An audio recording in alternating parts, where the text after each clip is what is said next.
Live from the City of Angels.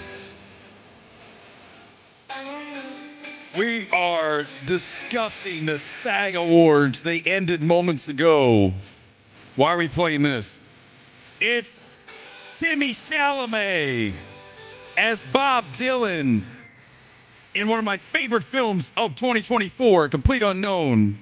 He is a SAG winner, as we now have a shakeup in Best Actor. Is it going to be Adrian Brody? Is it going to be Timothy Chalamet?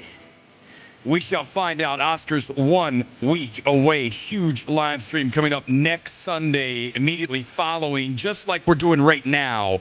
As always, MMT, the leader in live post-game reaction. And tonight we're doing it. Here we go, guys. I'm excited too because not only did Chalamet win, which, listen, I really like. I think it's his best role he's had so far, right? Strongest that he's been on screen is in A Complete Unknown.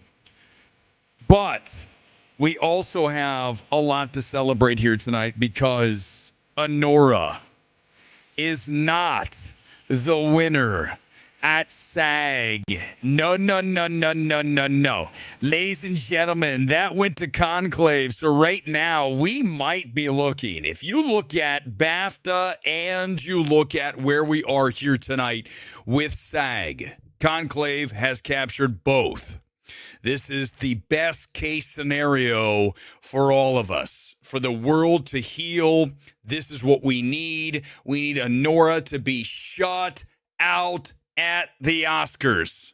If it gets shut out at the Oscars, we will celebrate. I will very likely have an open bar somewhere very cheap, and we will celebrate late on Sunday night, next Sunday, after the stream, as Anora goes home with nothing. Exactly what it fucking deserves, ladies and gentlemen. Welcome here to the Sunday Evening Spectacular. You're watching Midnight Movie Talk. Let's get into it and go directly to the SAG results. And there you see Timothy Chalamet as your winner of the SAG Best Actor. He wins over Brody, so now we have a fun little race heading into next Sunday. If you were to ask me who's going to win, I'm going to take Brody, but this makes things more interesting next Sunday. As for the rest of the winners, not a surprise. It really, listen, everybody's like, Mikey, listen, man, if you're asking me to pick between Demi Moore and Mikey Madison, I'm taking Demi Moore all day, every time. Because The Substance is a hell of a lot better film. And I think what she has to do in that film is much more difficult. Remember, Mikey's just playing a one-note bitch the entire time, right? Hey, that's interesting. And at the end, you're going to cry, and you're going to straddle the bald Russian, and you're going to bang him in the car. Wow, that's a hell of a performance. I'm blown away. Thank you for not picking her tonight, and we went with Demi Moore, which was the right call. Also, they haven't updated here on SAG, but she did win. When you look at the pick, right, if you're the voter, for me, if it's equal enough, I'm going to pick the person who likely will never be there again. And let's face facts. Demi Moore, this is probably her last look at an Oscar. So if everything's equal, I'm not saying you do it because of that, because that's not merit. But if you have everyone ranked about the same, then you are going to take Demi Moore because you're not going to have that happen again anytime soon. You see, that's the thinking, that's the logic, and that's the smart play. So I bet she wins next Sunday as well, which, again, will make us thrilled because that'll be one fewer Oscar that Anora possibly takes home. As you guys may or may not know, Anora did do well at the Spirit Awards as expected. The one thing it didn't win was screenplay. Remember, what did I tell you the problem with Anora is, everybody? What did I tell you the problem is? The screenplay is hot trash. And as such, you don't give it screenplay. Okay. So that's nice to see that if the film's winning, it's not winning screenplay all the time, because that's the issue. It's not Sean Baker's direction per se. We like the look and feel of his films, but that screenplay, I would be embarrassed if I wrote it. Straight up. No, I mean, 100%. If that were my screenplay, you guys would drag it all day. That's the world we live in, right? Because it's Sean Baker, it's great. No. It's fucking terrible. Period. End of discussion on that, okay? So the fact that it doesn't win anything here tonight makes me very happy heading into next Sunday. Now, next Sunday, I could come on here and start crying. Yes, performatively, but it'll still be sort of real because it will be the end of the Oscars if Anora goes home with Best Picture. I mean, it's not even a question, right? We go to what won tonight. It was Conclave. So that gives it, again, BAFTA and now SAG. They haven't updated here, but trust me, it just happened. So that is looking strong for Conclave. Listen, I'll take anything over Anora. You name one of these films, any of the films, any of the other 9 films, I will take over Anora here, as I did on my ranking stream. Anora's number 10, and if we had 50 films, it'd be number 50, right? It's so far down my list. I mean, it's one of the worst of the year. It's not one of the best. So anything that wins, no matter what it is, including Emilia Perez, better film than Anora. Sorry. Oh, that is wrong. Nope, I'm right. Y'all biased. 100%. Anora's way fucking worse. It's not even close. Okay. The ideas that are delivered in Emilia Perez, just the actual concept of a drug dealer cartel guy that wants to turn to a woman and then also fall off the grid and then loses his family and has to deal with being a new person and then not being able to express his love for his kids. That's way more interesting than anything in Anora. A hooker slash dancer slash call girl and her quickie marriage to the loser Yakov Smirnoff Russian kid. It's not a contest, okay? Yeah, there's cringy shit in Emilia Perez, but all of Anora's cringy. F-bomb this, F-bomb that. That's it? That's your script. Oh, so smart. So learned. Oh, my God, the creativity that I see from you, Sean Baker. I don't think so. So let's give it up for SAG tonight for not awarding Sean Baker anything for the disastrously unbearable Anora. That's how bad the film is. And we're going to talk about it. We're not talking about Anora again tonight because it didn't win in supporting. It wasn't nominated, but it didn't win there. So I don't even care if it wasn't nominated. It didn't win. And we all knew Zoe would win. We talked about when you watch Emilia Perez, you're talking about, thank you, Steve. I really appreciate that. Everybody here tonight live on the stream, we always aim to entertain and to piss people off. It's like, it's a 1-2 sandwich. If we get both those things accomplished in the stream, then we are winning. Zoe is a lead, okay? She's the lead of Emilia Perez. But remember, the studios control where they slot the actor or actress. And in this case, they said, hey, we can get a win if we go ahead and throw her in supporting. Category fraud, but it doesn't matter. You can scream that to the high heavens. They're going to walk off with Oscar. Okay? They win here at SAG. It's a good performance. It's a huge performance, and she deserves it. This is not participation trophy, right? This is the legitimate deal here for her. And I think that needs to be stated for those of you who just hate this film. You need to understand Anora's worse. You just do. You got to get that shit. I understand that if I made a video saying Emilia Perez, the worst movie ever, I just watched a guy who was, oh my God, I don't know the dude's name.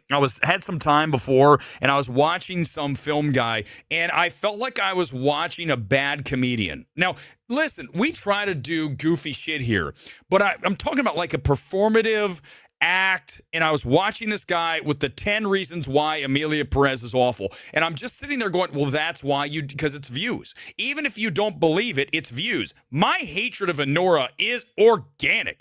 That shit's real. You cannot manufacture the hatred I have for that film. Okay? So, conversely, when you look at the space, you have a lot of people that are like, what's going to get me views? Let's talk about this, talk about that. We're going to talk about Ne Zha a little bit later. Ne Zha 2, which is a film that I was not that familiar with before the last couple of weeks. Animated film, biggest, highest grossing animated film ever from China. Reaction to that coming up. I liked it a lot. Visually, wow, what a knockout. That leads to views. But again, it's not the lead here tonight. The lead is what I'm going to talk about. We don't make these shows and stack these shows for views or likes or subs. We do this because we want to make sure the world is aware of what the truth is in the stuff that we're discussing. And trust me when I tell you this, that we are 100% dead on with Anora. Okay? Now, I said I wasn't going to talk about it again, and here I am. And then we go to supporting Kieran Culkin. We called that forever ago, right? When you watch A Real Pain, you see one of the best performances, lead or supporting of the year, Kieran Culkin, and it's a runaway. It's not even close, okay? So anyone who thought that Borisov from Anora, no chance. No chance, guys. I don't know why you listen to some of these people that are they're so clueless, the majority of people in the space, right? They just really are. They say what they're supposed to say or what, let's get the fan base of Anora excited. I want to piss off the Anora fan base. I want you guys to know that you guys have no taste, okay? And that's it. There's nothing more to say. You have no taste. None. It's embarrassing that you think that's a good film. Conversely, Kieran Culkin just pops, and you're going to say, well, he's just like he is in Succession. Oh, I'm sorry, I don't watch Succession. I don't care. I don't care if he's like he wasn't. George Clooney's like he is in every movie. Every actor is virtually the same in every movie. What are you talking about? I'm so tired of that whole discussion. Kieran Culkin is unreal as the manic depressive cousin of Jesse Eisenberg. And this is what the film's about, right? His journey of the ups and downs. And as he's at the airport at the beginning and at the airport at the end, the film should have been a Best Picture. It's a Best Screenplay. It should be in Best Picture over Anora for sure. But he's easy winner. Easy winner. It's not even like, this isn't even up for debate. Mikey Madison won't win. She's Austin Butler versus Brendan Fraser. Good call. But here's the difference. I like Austin Butler in Elvis a lot. Okay, I like him over Brendan Fraser. The Whale. Okay, this is the only time I'm going to say this. The Whale's a worse film than Anora. It's way worse. Okay, but that's it. Never saying it again. Gyllenhaal versus Clooney. Yes, again, all three win BAFTA and they lose to the veteran because the Academy Awards and SAG, actresses, Hollywood, everybody is all about the narrative, the comeback, right? And Demi Moore and Brendan Fraser fill that. Now, the difference is Demi Moore was in a much better film. The best film of the year last year, as opposed to one of the worst in The Whale that year. So all of this makes sense to me. The winners here tonight work. Chalamet, even though I think if I were to, put the two head to head, I'm going to take Brody.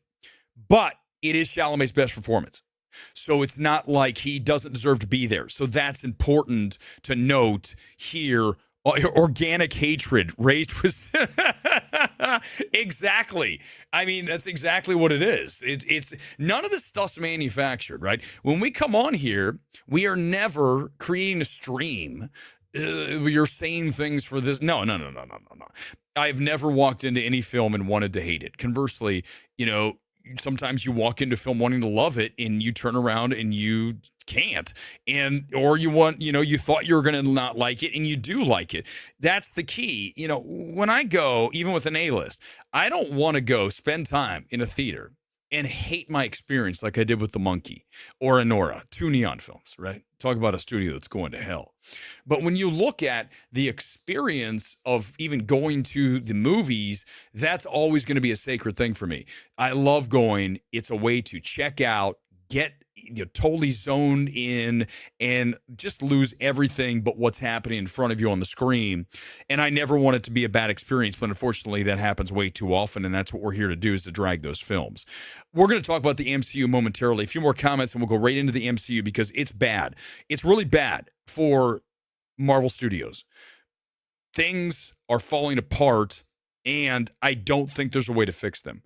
There is, and I'll tell you what it is, but it's not going to be easy. So we'll discuss that in moments. Any other comments about the SAG Awards? Do them now. Otherwise, we're going to move on and do the MCU. Let me go ahead and pop that up so it's ready to go. So if you didn't know, Captain America Brave New World has now the third worst opening weekend to second weekend drop of all time. When you look at the worst of all time, it is the Marvels at minus 78, which is terrible, right? It's a record. It's not like the highest drop, biggest, highest, whichever you want to look at. The largest free fall, but it's way up there. Then you have Ant-Man at 69.9. Now, Captain America Brave New World, 68%. Now, here's the issue, is that at least with Ant-Man 3, that film opened at over 100 million. This film opened at 88, 100 with the 4-day, but 88's the 3. So we're already behind. We're $75 million behind Ant-Man 3 right now after the second weekend. So if you match them up head-to-head, day-to-day, we're $75 million under Ant-Man 3. The Marvel Universe is in trouble because they did things horribly wrong coming out of Endgame. They played so many cards the wrong way, and as such, they're now in a hole that I'm not sure they can recover. We've got Thunderbolt / Thundercocks coming up next. I still think, remember, why am I saying that? If they would have called it the Thundercocks, more people are going to watch. I don't even care if it's the name of the group. Just change it to Thundercocks. You're going to get more people to check it out, just for the goof of it. But yes, the Thunderbolts Cocks are next. That film is just a retread version of Guardians and or Suicide Squad. So that's not going to be going anywhere. People don't know who these people are. Who are these heroes, okay, or anti-heroes? So Marvel now, because of the mistakes made, and I think the number one mistake that Marvel made, because this is the big question. Where did they go so horribly wrong when this went so horribly sideways? Is when they decided to do TV shows and a movie for everybody. More is less. Less is more. Marvel did the opposite. They gave us more and it brought less. And that's why they're in the position they're in. I shouldn't have to watch Falcon and the Winter Soldier to get any part of Captain America Brave New World. I don't, listen, is it time for Feige to be booted? It might be. You need somebody in there who isn't as married to comic books as somebody who's like, oh, this is the gospel. I'm telling you, the average person doesn't give a shit about the MCU and the lore and the mythology that the nerds who have whole channels devoted to that. It's a very subset of a subset. And I'm telling you, the average person is done with the MCU. And it's proof here this weekend. The other thing that makes this number so alarming is there's nothing that's even in contention. There's no competition. If there was something else, you could say, well, this is the reason it's dropping. It had the monkey, and the monkey didn't even open that big. 14 million for Neon, it's solid, but some were saying 18 or higher. So that went under. So what happened? People don't care about the MCU anymore. There's nothing else to see. They're lucky that it was the only thing to see. It would have dropped 80% if not. I mean, that's how bad it is. People like going to the movies. I mean, just look at the A-list and Regal Unlimited alone. You get those people that go, and they don't even want to go see it again. I barely got through it the first time. So the MCU, here's how you fix it, and this is not going to be easy. You're going to have to hard reboot the whole thing. You're going to have to literally, after Thundercocks And Fantastic Four might be a reboot if you just want to start there. If the film does well, then we can reboot there. We can start that. If it does poorly, then we're going to rip the cord out and we're going to replug it and restart the computer. And then we're going to go again. Okay. And we're going to just start again with, I hate to say it, we got to bring back Chris Evans. We have to. Even if it cost us $50 million for Evans, it's worth it. Go back to what we talked about with the Lively situation with Reynolds and with Baldoni. If I am Reynolds and Lively at this point, I am paying them $100 million to get this off of the news, to get back to work, to get back to making money. It's a speeding ticket in the grand scheme of things. So to bring Evans back at $50 million or more plus back end, it's going to at least get some people sort of interested again. Have him fight Mackie for the title of the true Captain America. I don't care. You got to think outside the box. You got to do some wild shit right now. You got to go Joker on the MCU, right? Not Joker 2. I know a lot don't even. Yeah, I like the movie more than you guys. I know a lot of you really loathe it. But you've got to make something really weird and make people talk again about the MCU, not Robert Downey Jr. as Doom. That's not the answer. You don't even have anything to build to that. You better pray Fantastic Four is great, because that's the other issue, right? Not only were the films too many and the TV shows too much, you had the quality of this stuff that was coming out at a 7.5 at best. Marvel's at a 4 at worst, right? At 3.2.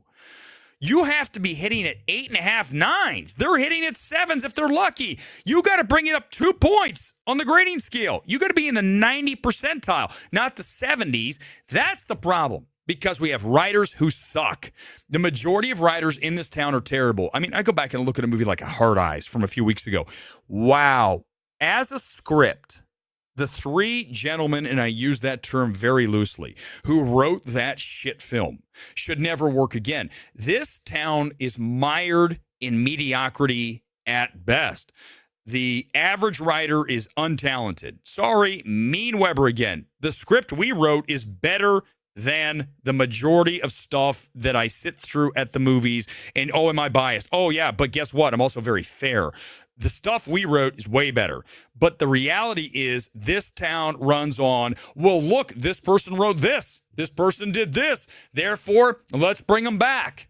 We see that with directors all the time, right? You look at a Chazelle who just got away with Babylon and it bombs. And then he's coming out saying, well, studios aren't going to trust me again. They shouldn't. They shouldn't, Damien. It was terrible. That was one of the worst screenplays, tonally jarring ever. I mean, I'm still convinced, Damien, that you were doing crack, snorting something throughout the film, because it's insane. The highs and lows of that film. Let's open a film with the elephant shitting on the audience. I'm telling you, remember, I was there opening night, first ever screening. People get up and leave. I go, what? I've never, in all of my times, sitting through screenings here in Hollywood, I have never seen people get up in the first 10 minutes and leave. So, I mean, I knew it. At the moment I knew it, I wasn't surprised, but I was just like, wow, this takes a next level of odiousness to get people to get up and leave. Because it was a pain in the ass to even get there. It was in Beverly Hills. Traffic was backed up all different ways there. And then people were like, forget it, I'm going home. I don't even care if we have the sitter for 2 hours. Let's go to the restaurant. We're not watching Babylon. And they made the right call. So the issue is we have these writers, directors who get by on legacy, get by on nepotism, get by on, the stature and what they've done, which gets back to legacy, filmography. And the issue is that you're only as good as your last film, your last project. You are not what you made 10 years ago. You're not what you made 5 years ago. You are only being judged on now. This stream is now. I am not expecting you to evaluate MMT based on a week ago, 2 weeks ago, a month ago, 6 months ago. This is tonight. It's a one-time shot. Okay, it's a live wire act. Sometimes it works, rarely. Majority of times we fall off the rail and we fall to our demise. But it's just, that's what it is. But I don't expect you to evaluate what you're watching here tonight, and then next time go, well, last time it was good. It's got to be good every time. And when a director comes out with a Babylon, when a director comes out with a Gladiator 2, guess what? It's over for the next film. I'm not giving you a budget for the next film. When you make a Babylon, you're in director's jail for at least one film. In other words, I'm not even going to work with you for the next film. You're not working, like Paramount, you're not going to be with us for the next film. You can go work for someone else, and if you miraculously pull off something that's great, our loss. I'm not taking a chance again. Go work with Warner Brothers, okay? I know the Nolan situation. I get it. That was different, though. Nolan did his own thing. I think Warner Brothers, whatever. That whole thing's different. But if you have a bomb as a director, if you make me a Gladiator 2, Ridley Scott, you're not working. I'm not working with you again. No. Not next film. You got to make another good film. Then I'll get in the bidding for the next film. But after this last one, you're only as good as your last thing. And we're only evaluating what's in front of us. Now, I am not evaluating Coppola on Godfather 2. I'm evaluating him on Megalopolis, and it's one of the worst films ever made. So if you're asking me, do I care about what Coppola makes next? The answer is no, because I just sat through utter trash. I mean, guys, Megalopolis is, listen, Babylon's, it's all, bleh. Across every single level of filmmaking, from performances to edits to cinematography to score to just overall aesthetic, I have never seen a worse looking and less impressive film in IMAX than Megalopolis. Anyone who thought that was a good film, that's the end. Like, there's no returning from that. Okay, with Anora, I mean, I'm going to give you like just a tiny bit of room because of the direction, the choices, the Take That remix, those things. But with Megalopolis, you have nothing to play with. You don't have a single piece you can put on the board. Not one. So, again, you're done. Coppola, it's over. Don't even come to me with anything. Not after that, right?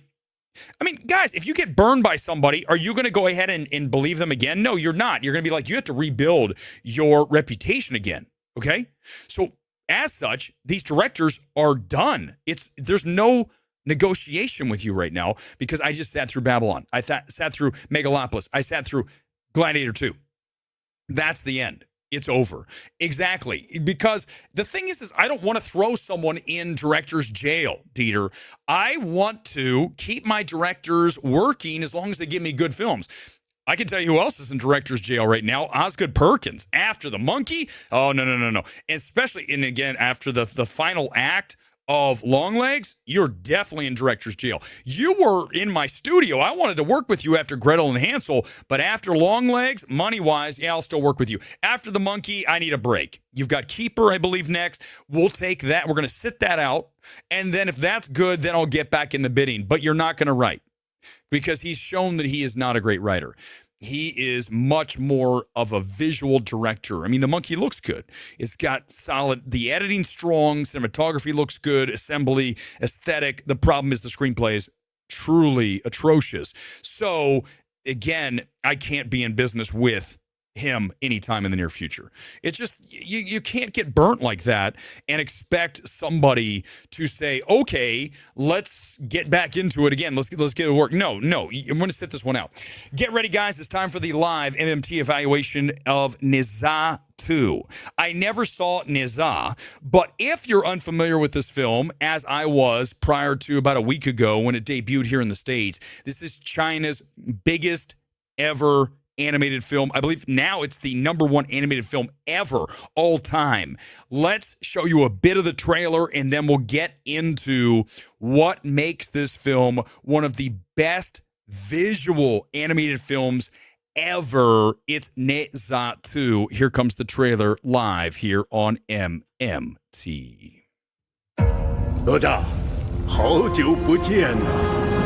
你愿与老夫一同出征否？战家，我最擅长。我乃哪吒三太子。瞧，一身正气。能降妖来，化作尸。排斥，收你们来了。So what you're seeing right now is kind of the goofy stuff of the movie. Early on, it's got more of the cartoonish, dare I say, like a DreamWorks or a, Illumination kind of feel to it. But as the film progresses, you really get into this visual splendor of the world that is created here, and you can see some of it here as the trailer unfolds. Here's the thing. When I recommend this film, it is 100% as a visual feast, okay? This film looks like $1 billion, okay? It's almost to $2 billion, I believe, right now, if not over the $2 billion mark. But immersively, 3D here is some of the best I have seen in a very, very long time. Maybe all the way back to 2012 when we had all those organic 3D films such as Great Gatsby, Prometheus, Dread 3D. This, from an animated perspective, this looks lights out. I mean, this is one of the best looking animated films ever, and that's why we are recommending this film. Now, as far as a screenplay, if you've not watched the original, there's a very good chance you're going to be lost for like the first half hour, and you're going like, I'm not really sure what's happening here. Everyone's fighting one another. There's a lot of fights. It's fight overload. And you notice for the first time, we have a thumbs up and a thumbs down, because this is going to go either way for you. For me, at times, too much, thumbs down. Then over the back half of the film, I was thumbs up on the fight. So I'm kind of split on the fights. But again, as we build and get to the larger battles and the atmosphere grows, all of that makes the film more impactful over the back end of it. I think one of the issues of the film is it's overlong. It's 2 hours and a half. It's a long time to sit. Again, the visuals will hold you and keep your interest throughout. I'd much rather watch this than any additional Avatar film for the remainder of time. If there's a Ne Zha 3, I'm in, because this film, from a visual standpoint, will knock you out. I give it an 89%, a high B+. The visuals are well into the A. But again, the story might have you going, okay, I've seen enough fights. I'm ready to go. So I'm just being as fair to the film as possible. I understand why people like it, especially there's a lot of messaging in there about the West, about China and their values, right? There's a lot of that going on. So you can find whatever you want out of this film. It'll be there for you. I recommend you see it in 3D. It's one of the rare times I have told you guys that you really want to see this thing, anything in 3D. Typically, I say that's not really one of those things you want to get done. In this case, do it, especially if you have A-list and it's playing in any screening of 3D, go see it. Sully, Ne Zha slaps. Most impressed by animation style. It's the first time I saw Spider-Verse. It's almost like a Disney animation anime movie, right? It's not pure anime in the way it looks, as you can see here in the trailer, but it looks like, again, Disney animation, only with an anime spirit. So that's what draws you in too. And I'm glad you liked it, Sully. I'm not surprised. We have very similar taste. So I'm sitting here, and I want to thank Robert for turning me on to this. He said this morning on the stream, the box office stream, that you should check this out. I think you're going to dig it. And I did. And Robert has good taste too. So thank you, Robert. So check it out. It's a high recommend for us from a visual standpoint. Let's go and do another right now, another evaluation. This one's going to be fun, everybody. This might be the most entertaining evaluation we've had since Knox Gets Hard. For those of you who don't know, that is Michael Keaton's direction, the film that came out last year, Knox Goes Away, but we here affectionately call it Knox Gets Wet, Knox Gets Hard, anything but the incredibly forgettable Knox Goes Away. What a film that was. Tonight, we have Daisy Ridley as the cleaner. Look, everybody, it's Clive Owen. He's back, but not for long in Cleaner. Here comes the trailer, everybody. Get ready for the MMT evaluation of Daisy's Die Hard. He's going to blow the building.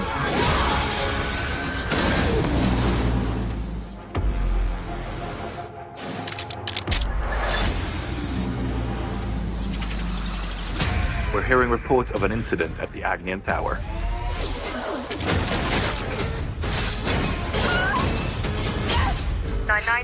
What's your emergency? Are you kidding me? Greedy, needy, Hold cocky. on. I just want to point out this is from the director of Casino Royale and Goldeneye, 2 movies from like forever ago. That's how long it's been since this Martin dude directed a movie that anyone cared about. We're going to shine a light on your crimes. Cheers. Great to have you on board. Any attempt to gain access, the whole building explodes. Someone got inside. One of the cleaners. Find them. All right, let's hold on. I'm going to continue the trailer because it's so good. So just so you know what's happening here, Daisy Ridley is a window cleaner. She's a window cleaner of a skyscraper. And then the bad guys come in, just like in Die Hard, and they take over the skyscraper, and she has to get from outside as the window cleaner and get inside as the ex-military badass that they do not know about, and she has to take them all down just like John McClane, only as a woman. Let's continue. Put it down.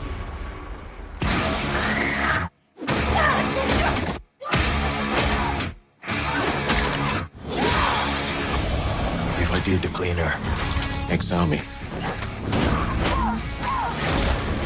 He's going to blow the building. Everyone's got a personal to me. If you touch him, I will end you. No smoke without fire, right? I've got what he wants. You get as many people out as you can. You want to hang this whole operation on a window cleaner who couldn't hack the army? I'll let you down. Oh man, what a film. What a film, everybody. I'm so thankful that I have the opportunity to watch these movies down the street at AMC Burbank, because I believe this is on like 400 screens nationwide. So a lot of you probably are like, what the hell is Quiver Distribution? What is Daisy Ridley doing in a Die Hard ripoff called Cleaner? This movie is one of the silliest scripts you'll ever see, because you have the window cleaner, who again is the unbeknownst badass, right? She used to be in the military and got kicked out for arguing with her supervisor. And she has her autistic brother inside the skyscraper as the bad guys come in and take over the energy company. But what's kind of interesting here, as silly as the script is, I give them credit for at least making the occupants of the skyscraper the bad guys, and the bad guys kind of the gray guys, right? They're kind of bad, but they're kind of serving a purpose, trying to do the good thing for society. That's kind of cool. Listen, I don't hate this film. It's an hour and a half, which is wonderful. And it's so laughable at times that you will have a modicum of fun watching this thing, because I think it just knows what it is. A bad B movie that really looks like a C movie, okay? It just doesn't look that good. Daisy Ridley's, hanging off the side of the building as she rappels down, cleaning windows. Her autistic brother's carrying around a Thor hammer as he takes on the bad guys, and he's really smart, and he's going to hack into the computer. This is like beat for beat Die Hard. One of the funniest things in this movie happens about, a third of the way in, and the bad guys are taking over. Daisy's outside, and she starts to get screwed with on her window cleaning apparatus, and as she starts to fall, she drops a sponge and the sponge falls 30 stories and hits a guy on the ground, and he falls over like he's just been shot by a bazooka. So he hits the ground. Oh my God, the sponge.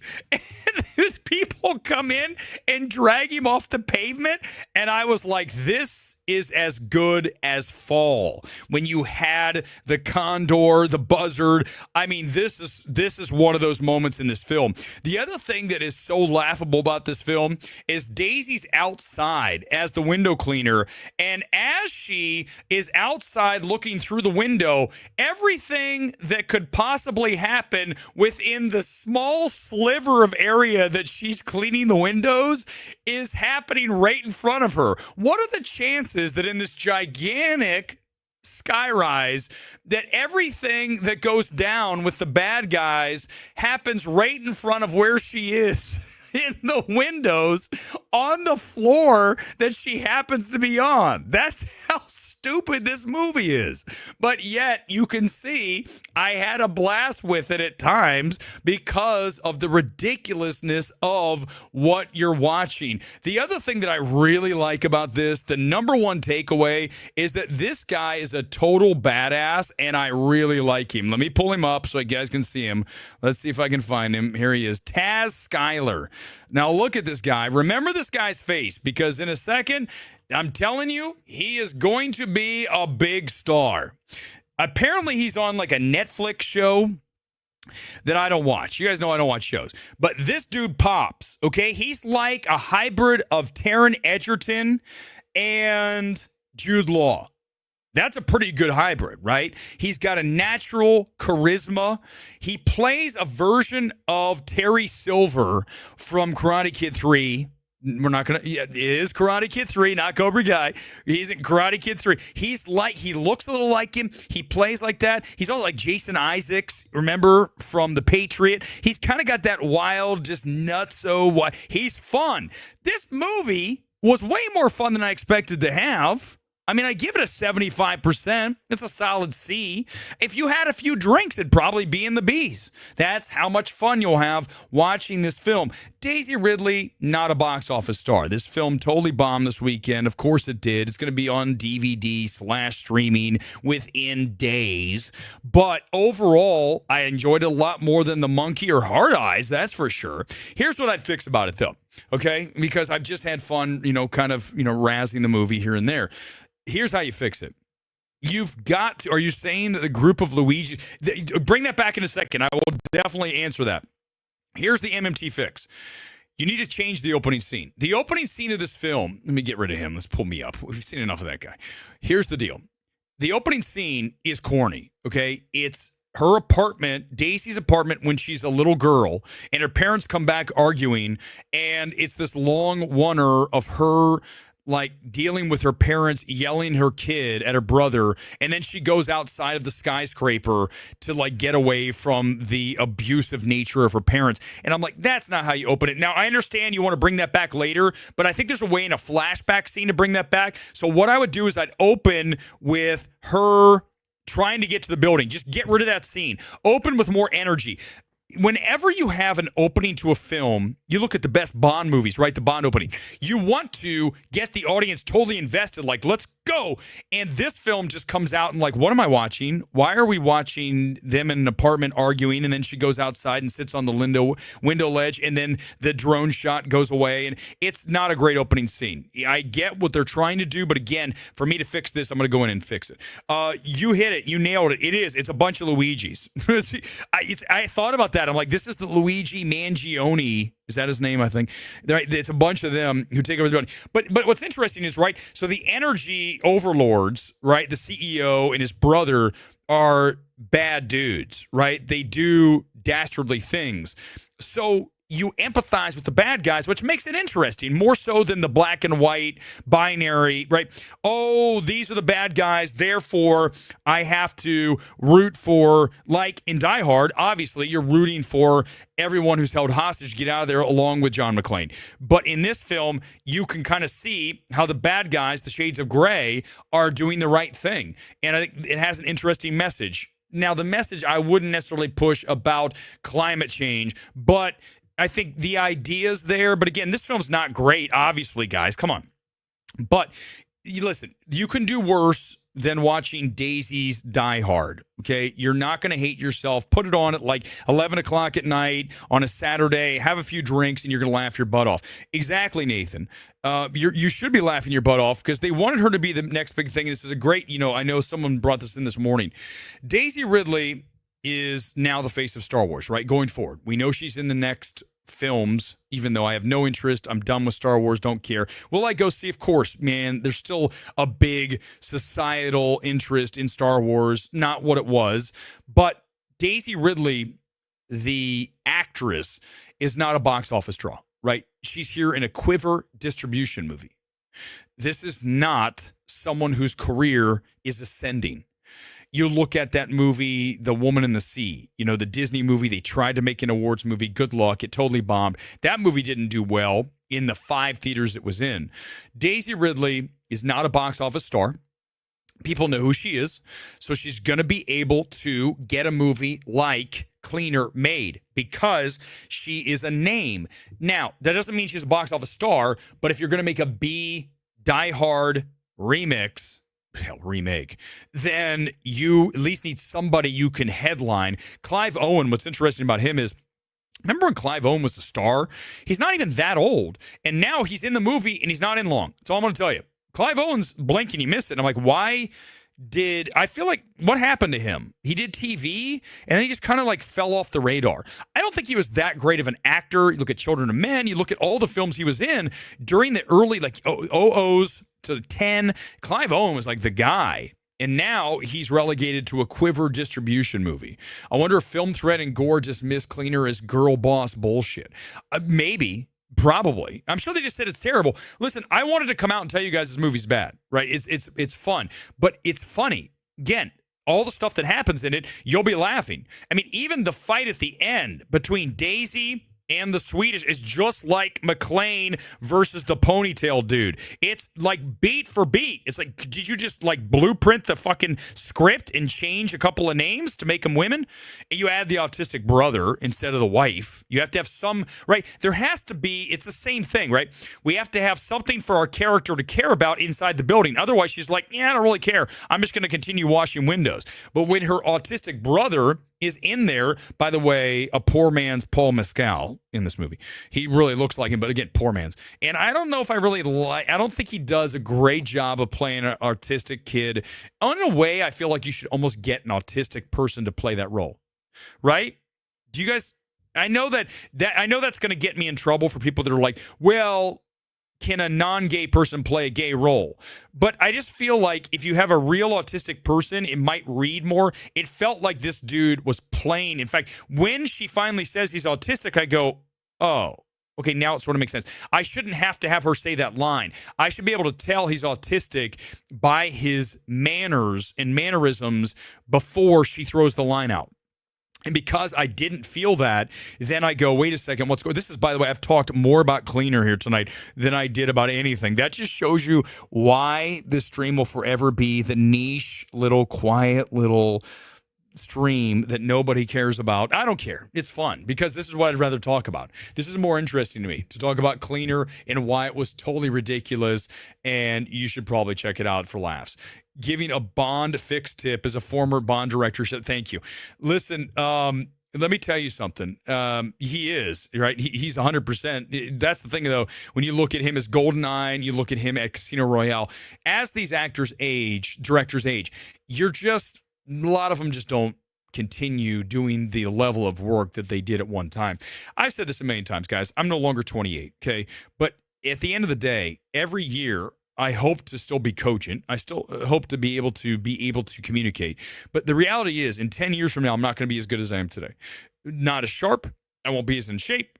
That's just reality. That's how it works. So as a director, unfortunately, you start to lose some of your skills. They erode. Now, there are rare examples of Scorsese. But other than that, you look at the majority of actors that we're seeing, directors, I keep saying actors, directors in the space that are aged, they have lost so much. Eastwood now just hammers out a film, no aesthetic whatsoever. You go back and look at Juror Number 2, a film that looks like a TV movie.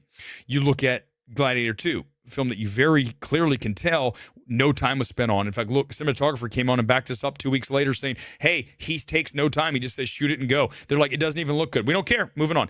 That shows. You look at Ferrari. Michael Mann, you're not directing Heat 2 after what I watched in Ferrari. Very by the numbers, generic direction. But no one's worse than Megalopolis. No one worse than Megalopolis. Okay, Coppola, the fact that he spent $120 million of his own money on that pile of... Oh, I almost said something. Okay. Yeah, just watch it. Here's the reality.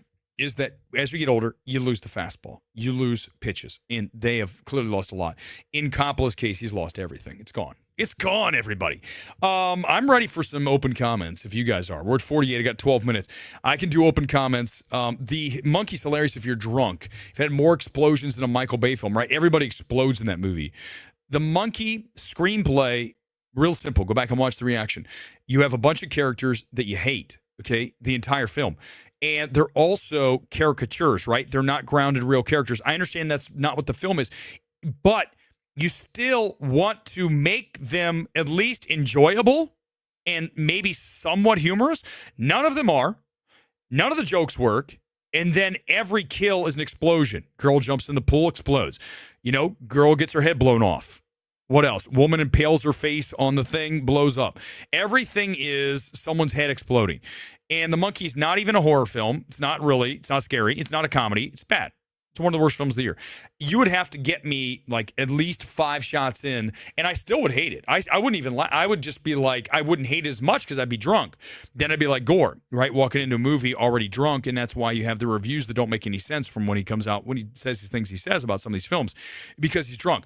I don't get drunk and watch movies, okay? That's for the critical drinker. I guess that's cool, right? The critical drinker. And then he goes all anti-woke now, so there's that whole thing. Other comments here, and then we'll maybe watch a trailer. I feel like I want to watch a trailer to give my voice a break. A director should have a clear plan for the type of film he wants to make, should be able to communicate and execute the vision to the cast, crew, and potential audiences. Communication's everything, Jason, right? But the problem is, as these directors age, I think they just lose patience. Just like, listen, again, as you get older, you look at an 80-year-old. An 80-year-old has a harder time getting around. An 80-year-old it isn't easy for them to do a lot of the things. So if you're going to be on a set with an 80-year-old, they're going to want to get out of there fast. They want to go back home, eat dinner at 5, and go to bed. So that is one of the realities of getting old, is that you just don't have the same patience. When you look at a 22-year-old kid right out of film school, they're going to go and do a 20-hour day. The 75, 80-year-old's going to I'm out of here. We're doing a 9 to 5 and we're gone. And you look at Eastwood, his films look like that, right? During the Ryan Reynolds joke on SNL 50, I can see what Kevin Costner behind him thought. Why is everyone going to see this Joker's DP&W and not My American Snooze Fest? Oh, my God. Right? Why is everyone watching Deadpool and Wolverine and not Horizon? Whatever happened to Horizon 2? Hold on. Let me just see. I haven't done a Horizon 2 check in a while. Are they even going to release it? What happened to that film? Let's look. Here it is. Horizon Part 2. I'm sorry. My bad. Horizon and American Saga Chapter 2. Fuck me. When's it coming out? Are they ever going to release it? Look, it debuted at Venice back in September. It screened at Santa Barbara, and they don't even have a release for it. Do they? Look, production, release. Scheduled to be released, remember last summer, but the first one was so terrible, they said, forget it. Remember how I destroyed it? Go back and watch that stream. Me destroying Horizon, I had a director you guys all know come into my DMs and say, your stream about Horizon was as good as I've ever seen of anything. You destroyed that film, and every point you nailed. So that was nice. It's always nice to get those. But this film's terrible, and this one, look, it doesn't even have a release date. Nope. Warner Brothers is not going to put that in theaters. No way. The first one bombed. No one's going to see part 2. Exactly, Steve. I mean, I wouldn't, listen, the first one was so bad, I wouldn't even put it on Max. I wouldn't even put it on HBO Max. I would just say, get rid of it. Batgirl it. They already Batgirl. So Warner Brothers, just Batgirl Horizon 2. Because the first one, if you guys haven't seen Horizon 1, okay, you don't have to watch the whole film because it's 3 hours. You're going to hate yourself. I was in the theater in the back on my phone 2 hours in going, this is bad. I was watching, but I was like, I can't take any more of this. It was that terrible.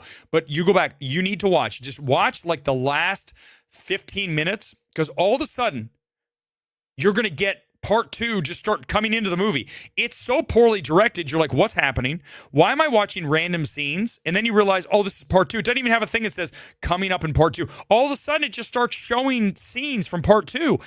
This is one of the worst directed films of the year. Horizon, along with, I had it in my worst of the year, didn't I? I hope I did. If I left it out, I'm so sorry I forgot. That's my bad. But Horizon and Megalopolis are 2 of the worst directed films of last year.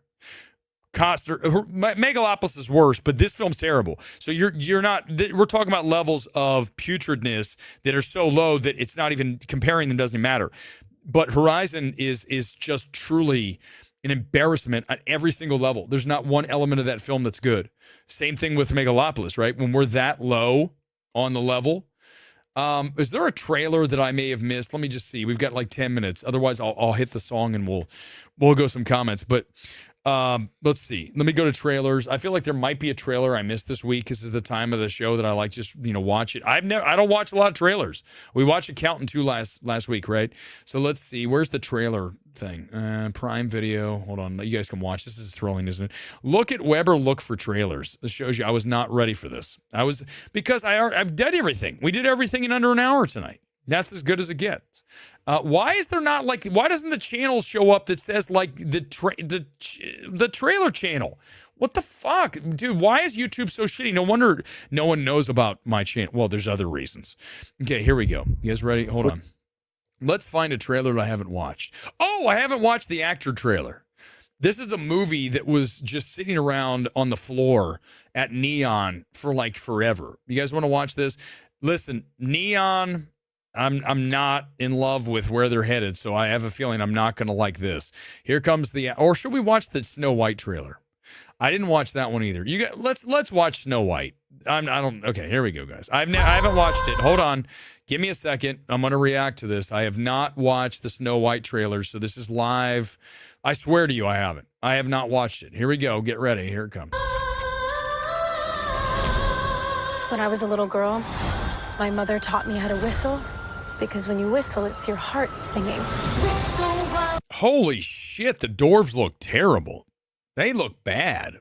I mean, look at that CGI. Is this the Polar Express only 15 years later and hasn't even progressed as far as the CGI?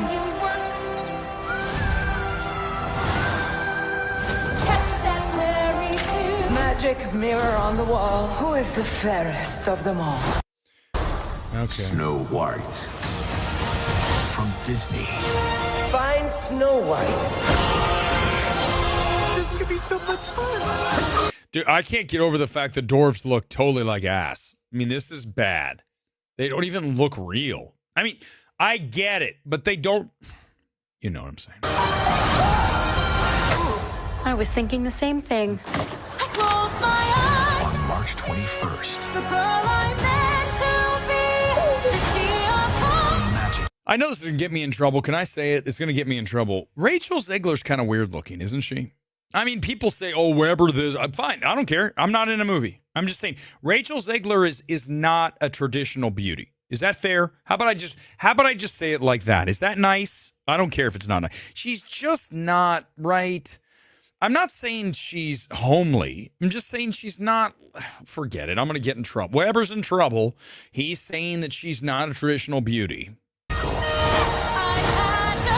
event arrives. Point me in the right direction?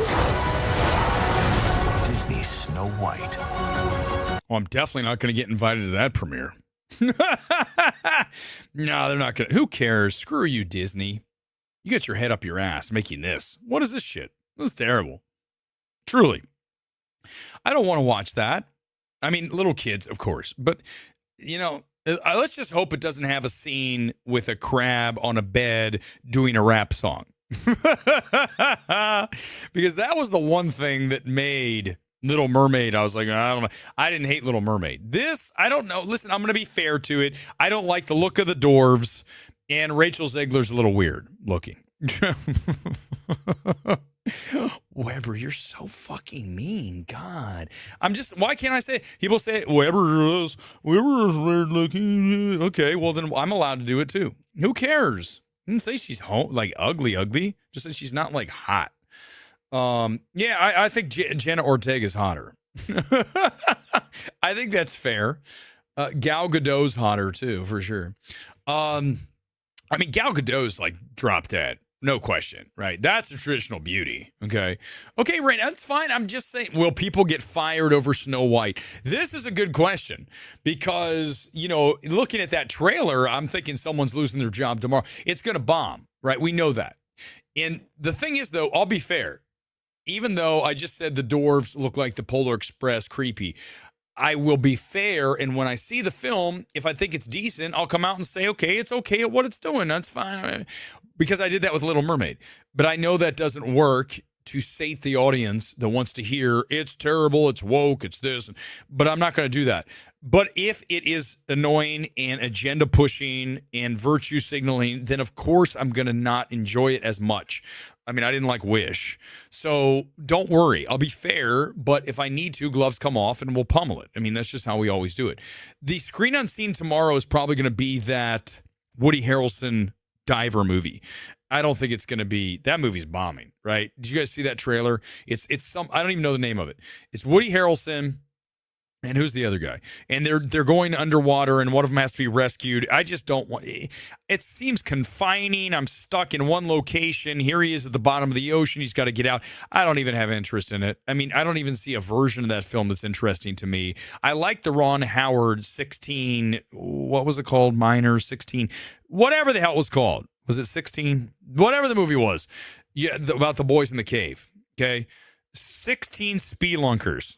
But when you look at those, that was cool. That movie has some things going on. This doesn't look like that. This looks like, I don't know what Focus was even doing picking this thing up. Maybe it's good, but I'll bet you it's the Focus. Focus has done this many times before. They just did it recently with bike riders. This fits the bill. Don't be surprised if that's what it is tomorrow. Snow Off-White. Possibly true. Let's do the comment. What do we call that again? Whatever it's called. Are you guys ready to do it? Because it's time for the comment closeout. Give me a second here. Let me pull it out. There it is. The comment blast closeout. Anything that did not get played, Gone Girl, hit them as we get ready to listen to a song. I've got a really cool song. I might lead with it next time. We're not going to listen to Bob Dylan. We did it last time. We're going to listen to a different song that I like. This is by Garden State. It is a remix that I love. In fact, I might lead with it next time. So if you hear it again, you hear it again. Here it comes. Comment blast closeout here on this Sunday night. We're over an hour. So I don't know you jack shit again. I might just let the song go. This is one of my favorite remixes. Listen to this shit.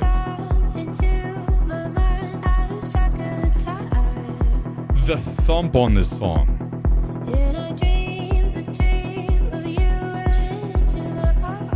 I like Death of a Unicorn trailer. Interesting choice of music. Yeah. I don't have a whole lot of faith in that film, though. I'm not going to lie to you. This is, by the way, let me put it up the bottom real quick. Let me switch the bottom so you can see what song this is. I think I have it. Oh, I didn't save it. Well, I'll start with it next time. This is a great fucking track. I saw Brave New World, not bad. Didn't believe the short, small lady could... Yeah, exactly. That casting was weird. It's okay, Steve, right? We said that. His three daughters had better acting in it from three leads and most of the nominated. I didn't see it. It's Netflix slacker, so I didn't get to see it. Anora was a snore fest. Way more effective than sleeping tablets. Yes, agreed. Bad. So bad. You don't even. I'm not. The stream's over. I can't get angry again. I'm trying to save my voice. At least Anora was fully theatrical. Oh, yeah, listen. But again, Mount Fillmore, that's two different things. You've got the theatrical and you've got product, right? Validity. And we love Neon theatrical. We do not like their choice of films lately because the Nora's terrible. How many times have I said, oh God, Ty, do we have to do it tonight?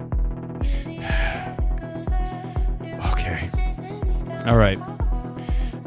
I thought I was done. You guys are going to make me do this. I'll do it. I'm going to do it. I didn't want to do it. It's going to be, I'm not going to go much longer. There'll be no more comment closeout. Here we go, guys. Get ready. I like this song, though. We'll lead in with it next time. Here we go. Let's listen to her talk about the monkey. Holy shit. Her movie math is 30 minutes long? Jesus. Why are we watching 30 minutes of her movie math? All right, get ready, everybody. Let me turn the music down. It's a great track. I'll leave with it. I'll leave with it next Sunday. Okay, here we go. Let's listen to what she has. No, I'm watching 30 minutes. Here it is. Get ready. This is who asked for this? Ty, you owe me one, bro. You owe me one big time because I just watched this. Why do I have to sit through an ad? The person that Oh God, why are we doing this? I was about ready to go to bed. It's like 8 o'clock. And I can get to bed early and try to. I feel better today. So thank you all for asking if I feel better. None of you did. It's okay. Don't worry about it. I don't take it personal. I got through the show without coughing. So that means I'm feeling a little better. Let's listen to what she had to say about The Monkey, a movie we hated, we destroyed, we absolutely tore it limb from limb and threw the drumsticks and impaled it in its eyes when we talked about this movie. Let's see what she has to say about it. We'll watch a few minutes. I can't watch all 16 minutes, guys. Unless a super chat shows up that's a fair amount of money, I'm not watching all 16 minutes. I saw The Monkey with last night absolutely hated it. Like, really hated it. But I had a different experience. Oh, really? Your friend hated it. Your friend's got taste. You don't, Grace. It's fucking terrible. I can't wait to talk to you about it. I found The Monkey to be funny, clever, poignant, highly artistic, Wait, intelligent. Did she just say poignant? Holy shit. Okay, my voice. Sorry. I'm going to just chill. What was I supposed to look for? I can't watch much of this. She says the best ending of a film ever. Okay, let's see. Where does it say that? Overall uplifting? Oh, my God. Let's see. I got to move ahead. Christian Convery, which I found interesting. Some amazing line readings from O'Brien.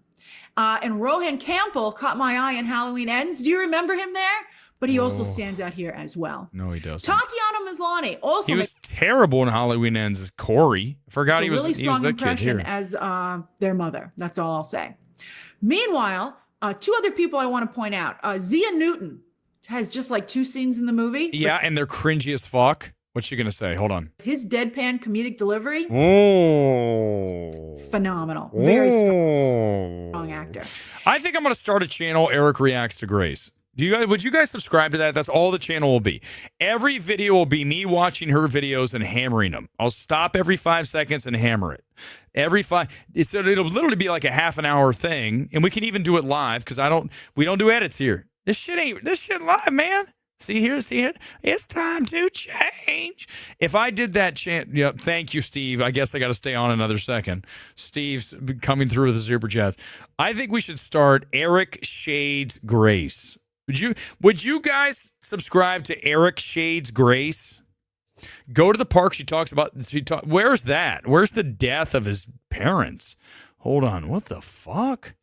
Hold on.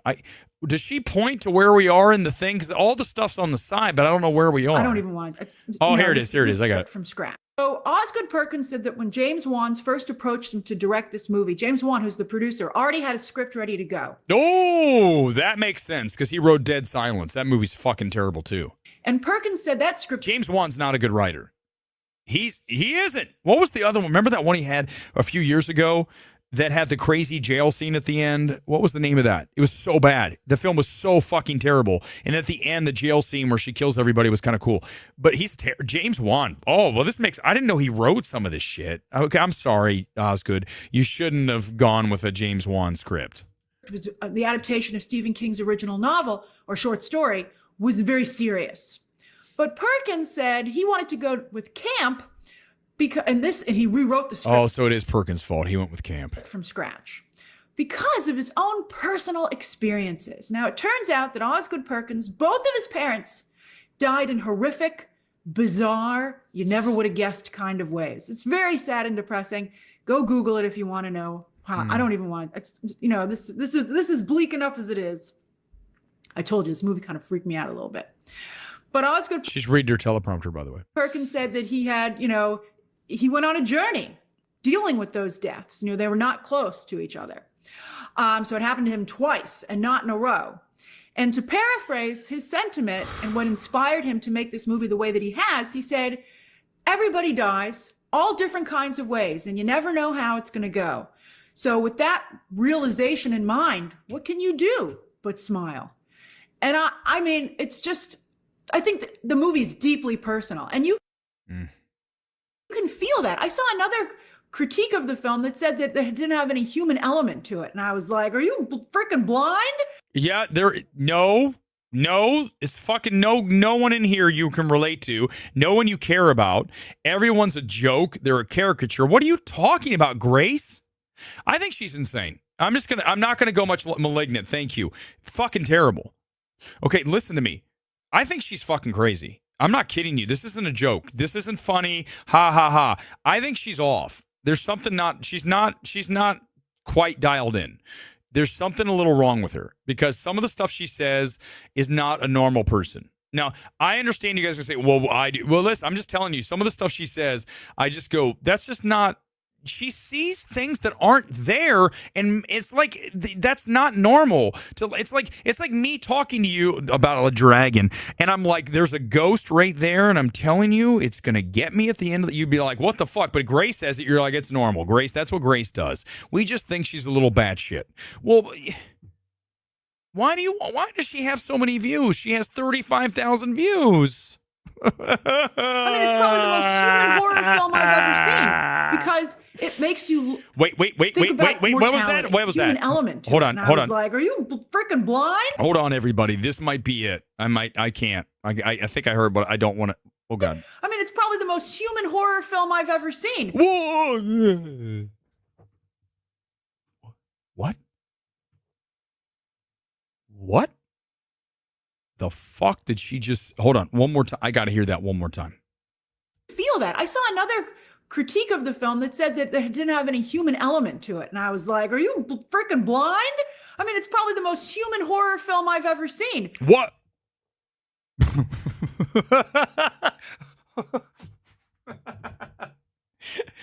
This is a woman... Or it doesn't matter, a person that has, let's look, everybody, 937,000 subscribers. And she just told you that The Monkey is the most human horror film that she's ever seen. I've seen a more human horror film in the past year. It's called Handling the Undead. And that was human. That was laden with humanity.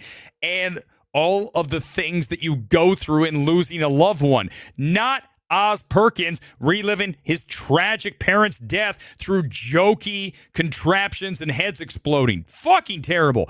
I'm done. The stream's over. I'm not doing this shit.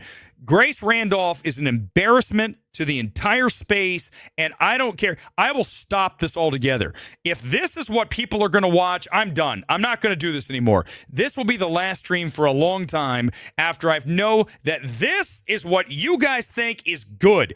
If this is what you think it's good, I'm done. I'm packing it up. The stream's over. Not just the stream. The channel's over. It's Hereditary. Hello.